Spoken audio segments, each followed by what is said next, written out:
And now moving on, let's turn our attention to the latest on the Gaza ceasefire.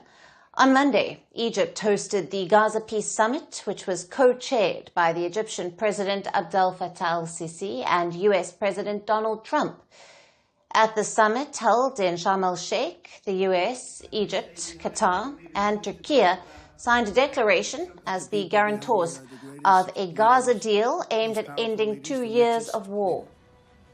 More than 20 world leaders have gathered in Egypt to push for lasting peace in Gaza.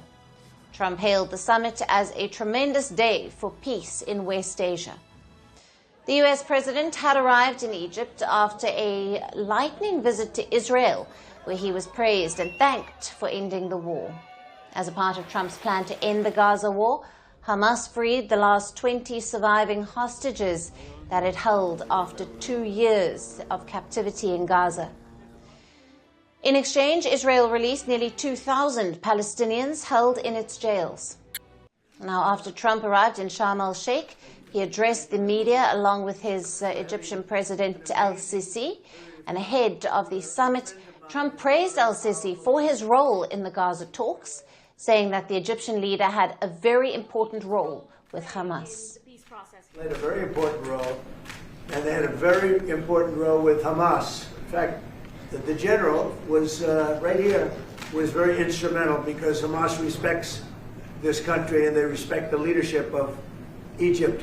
So you played a very important role. I appreciate it very much. Thank you. Thank you. In return, the Egyptian president also praised the US president, saying that he was the only one who could bring peace to West Asia. After the Egyptian president signed the Gaza Declaration, along with US President Trump and the leaders of Türkiye and Qatar, he hailed the deal for closing a painful chapter in human history. At this pivotal historical moment, when we together witness the Sharm el-Sheikh agreement to end the war in Gaza and the birth of a glimmer of hope, for that this agreement will end a painful chapter in human history.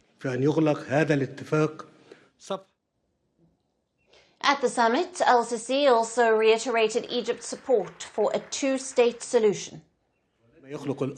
I reaffirm our support and aspiration for the implementation of this plan, creating the political horizon necessary for the implementation of the two-state solution, as it is the only way to achieve the legitimate aspirations of the Palestinian and Israeli peoples to end the conflict and live in peace. Speaking on the rebuilding of Gaza, the Egyptian president said that his country would host a conference on the reconstruction of Gaza, which has been devastated by nearly 2 years of war. Egypt will work with the United States, in coordination with all partners, in the coming days to lay the common foundations for moving forward with the reconstruction of the Gaza Strip without delay. In this context, we intend to host the Early Recovery, Reconstruction, and Development Conference, which will build on our plan to end the war in Gaza.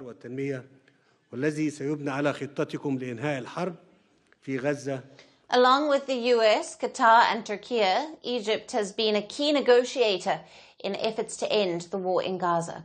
Cairo has been a staunch supporter of the Palestinian cause, warning Israel against displacing Palestinians.